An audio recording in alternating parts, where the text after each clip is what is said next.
ബ്രേക്ക്ഫാസ്റ്റിൻ്റെയും ഡിന്നറിൻ്റെയും ഒക്കെ ഒപ്പം കഴിക്കാൻ പറ്റുന്ന നൈസ് പത്തിരി എങ്ങനെ തയ്യാറാക്കാമെന്ന് നോക്കാം. കുറച്ച് കാര്യങ്ങൾ ശ്രദ്ധിച്ചാൽ നല്ല നൈസായി പത്തിരി ചുട്ടെടുക്കാം. ആദ്യം തന്നെ ഒരു പാത്രത്തിൽ 2 കപ്പ് വെള്ളം ഒഴിക്കണം. ഞാൻ 2 കപ്പ് അരിപ്പൊടിയാണ് എടുത്തിരിക്കുന്നത്. വെള്ളത്തിൻ്റെ പാകത്തിന് ഉപ്പും 1 ടേബിൾ സ്പൂൺ വെളിച്ചെണ്ണയും ആഡ് ചെയ്യണം. ഇനി ഈ വെള്ളം നന്നായി തിളപ്പിക്കണം. വെള്ളം വെട്ടി തിളച്ചു വന്നാൽ അരിപ്പൊടി കുറേശ്ശെയായി വെള്ളത്തിലേക്ക് ആഡ് ചെയ്യാം. 2 കപ്പ് വറുത്ത നൈസ് അരിപ്പൊടിയാണ് ഞാൻ ആഡ് ചെയ്തത്. വറുത്ത അരിപ്പൊടിയാണ്, അപ്പോൾ പൊടിയുടെ വറവിനനുസരിച്ച് വെള്ളത്തിൻ്റെ അളവിൽ വ്യത്യാസമുണ്ടാകും. ഞാനിവിടെ ഉപയോഗിച്ചത് നമ്മൾ അരി വാങ്ങി പൊടിച്ച് വറുത്ത അരിപ്പൊടിയാണ്. അതുപോലെ അരിപ്പൊടി ചേർക്കുമ്പോൾ തീ നന്നായി കുറച്ച് വെക്കണം. അരിപ്പൊടിയുടെ എല്ലാ ഭാഗത്തേക്കും വെള്ളം എത്തുന്ന തരത്തിൽ നന്നായി മിക്സ് ചെയ്യണം. അതിനുശേഷം സ്റ്റവ് ഓഫ് ചെയ്ത് മൂടി വെക്കണം. വെള്ളം കൂടിപ്പോയാൽ കുറച്ച് നേരം ലോ ഫ്ലെയിമിൽ വെച്ച് ഇളക്കി വെള്ളം വലിയിച്ചെടുത്താൽ മതി. വെള്ളം കുറവ് വന്നാൽ തിളച്ച വെള്ളം തന്നെ ചേർത്ത് കൊടുക്കണം. കുറച്ച് ചൂട് ആറിയതിന് ശേഷം പൊടി കുഴയ്ക്കാൻ പറ്റുന്ന പാത്രത്തിലേക്ക് മാറ്റി ചൂടോടെ പൊടി കുഴച്ചെടുക്കണം. അത്യാവശ്യം നന്നായി തന്നെ കുഴയ്ക്കണം. ഈ കുഴയ്ക്കലിലാണ് ഇതിൻ്റെ സോഫ്റ്റ്നെസ്. അതുപോലെ തന്നെ നല്ലപോലെ കുഴച്ചെടുത്തില്ലെങ്കിൽ പരത്തുമ്പോൾ പൊട്ടിപ്പോകും. അതുകൊണ്ട് ചൂടോട് കൂടി കുഴയ്ക്കാൻ പ്രത്യേകം ശ്രദ്ധിക്കണം. കൈ നന്നായി ചൂടാവുകയാണെങ്കിൽ ഒന്ന് കൈ വെള്ളത്തിൽ മുക്കി കുഴച്ചെടുത്താൽ മതി. ഇങ്ങനെ ചെയ്യുമ്പോൾ വെള്ളം കൂടാതിരിക്കാൻ ശ്രദ്ധിക്കണം. നന്നായി കുഴച്ചെടുത്താൽ മാവ് ഒട്ടും കയ്യിൽ ഒട്ടിപ്പിടിക്കില്ല. ഇപ്പോൾ നന്നായി കുഴച്ചെടുത്തിട്ടുണ്ട്. ഇനി നമുക്ക് ഇതിൽ നിന്നും കുറേശ്ശെ എടുത്ത് ചെറിയ ബോൾ ഷേപ്പിൽ ഉരുട്ടിയെടുക്കണം. പൊടി ചെറിയ ഉരുളകളായി ഉരുട്ടിയെടുത്തിട്ടുണ്ട്. അതുപോലെ എപ്പോഴും ഇത് അടച്ചു വെക്കാൻ ശ്രദ്ധിക്കണം. അരിപ്പൊടിയാണ്, തുറന്നു വെച്ചാൽ ഹാർഡാകും. പത്തിരി നമുക്ക് 2 രീതിയിൽ പരത്തിയെടുക്കാൻ പറ്റും. ഒന്ന്, നമുക്ക് ഇതുപോലെ ഒരു പത്തിരി പ്രസ്സിൽ വെച്ച് പരത്തിയെടുക്കാം.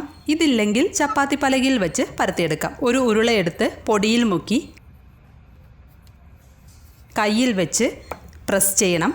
അതിനുശേഷം അരിപ്പൊടിയിൽ മുക്കി പത്തിരി പ്രസ്സിൽ വെച്ച് 3-4 വട്ടം പ്രസ് ചെയ്തെടുക്കാം.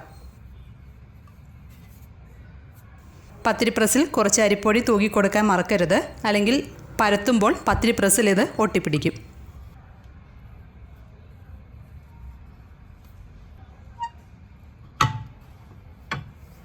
ഇപ്പോൾ നല്ല നൈസായി പരത്തിയെടുത്തിട്ടുണ്ട്.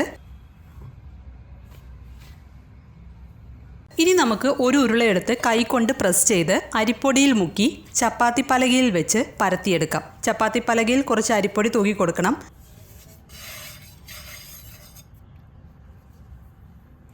അതുപോലെ ഇടയ്ക്കിടയ്ക്ക് പൊടിയിൽ മുക്കണം, അല്ലെങ്കിൽ പലകയിൽ പിടിക്കും.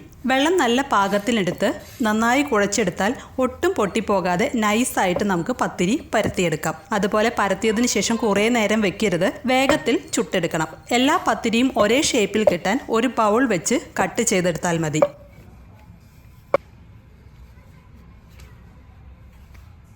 പത്തിരി ചുട്ടെടുക്കാൻ ഒരു ചട്ടി ചൂടാക്കി മീഡിയം ഫ്ലെയിമിൽ വെച്ച് പരത്തിയെടുത്ത പത്തിരി ചട്ടിയിലേക്ക് ഇട്ട് കൊടുക്കാം. 1/2 സെക്കൻഡ് കഴിയുമ്പോൾ ചെറിയ ആവി പോലെ വരും. അപ്പോൾ നമുക്ക് മറിച്ചിടാം.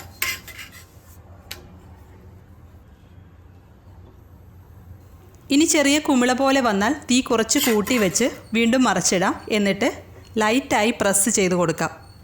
പത്തിരി നന്നായി പൊന്തി വരുമ്പോൾ നമുക്ക് ചട്ടിയിൽ നിന്ന് മാറ്റാം. ഇതുപോലെ എല്ലാ പത്തിരിയും ചുട്ടെടുക്കണം. പത്തിരി കൂടുതൽ നേരം കുക്ക് ചെയ്യേണ്ട ആവശ്യമില്ല, ഓൾറെഡി വെന്ത പൊടിയാണ്. കൂടുതൽ ടൈം കുക്ക് ചെയ്താൽ ഹാർഡായി പോകും. പത്തിരി ചട്ടിയിൽ ഇടുന്നതിന് മുമ്പ് പൊടിയെല്ലാം തട്ടിക്കളയണം. അതുപോലെ അടുത്ത പത്തിരി ചട്ടിയിലേക്ക് ഇടുന്നതിന് മുമ്പ് ചട്ടിയിൽ നിന്നും പൊടിയെല്ലാം മാറ്റണം. പത്തിരി ചുട്ടെടുത്തതിന് ശേഷം പെട്ടെന്ന് തന്നെ കാസറോളിൽ വെച്ച് അടയ്ക്കരുത്. അങ്ങനെ ചെയ്താൽ ആവിവെള്ളം വീണ് പത്തിരി കുതിർന്നു പോകും. അപ്പോൾ ചൂട് കുറഞ്ഞതിന് ശേഷം കാസറോളിലിട്ട് അടച്ചു വെക്കണം, തുറന്നു വെക്കരുത്. ഇങ്ങനെ കുറച്ച് കാര്യങ്ങൾ ശ്രദ്ധിച്ചാൽ എല്ലാവർക്കും നൈസ് പത്തിരി റെഡിയാക്കി എടുക്കാൻ പറ്റും. എല്ലാവരും തയ്യാറാക്കി നോക്കി അഭിപ്രായങ്ങളും നിർദ്ദേശങ്ങളും കമന്റ് ചെയ്യണം. അതുപോലെ വീഡിയോ ഇഷ്ടമായ ലൈക്ക് ബട്ടൺ പ്രസ് ചെയ്ത് ഷെയർ ചെയ്യാൻ മറക്കരുത്.